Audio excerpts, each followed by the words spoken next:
சுந்தரவனம் கிராமத்தில் ஒரு அழகிய தம்பதிகளின் கதை.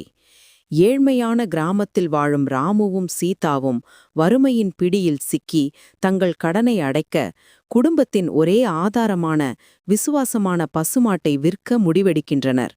பசுவை விற்க மனமில்லாத ராமு கவலையுடன் மாட்டை சந்தைக்கு ஓட்டிச் செல்கிறான். ஆனால் அவனது மனதின் பாரத்தையும் மாட்டின் மீதான பாசத்தையும் உணர்ந்தது போல பசுமாடு தானாகவே கயிறை அறுத்துக்கொண்டு வீடு திரும்புகிறது. மாட்டை விற்க இயலாமல் வெறுங்கையோடு திரும்பிய ராமுவை சீதா ஊக்கமளிக்கிறாள்.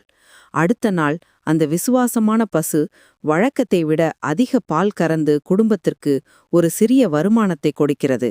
கணவன் மனைவி இருவரும் இந்த பசுவின் விசுவாசமே தங்கள் வறுமையை குறைக்கும் என்று நம்பி அன்று இரவு நிம்மதியுடன் தூங்குகின்றனர்.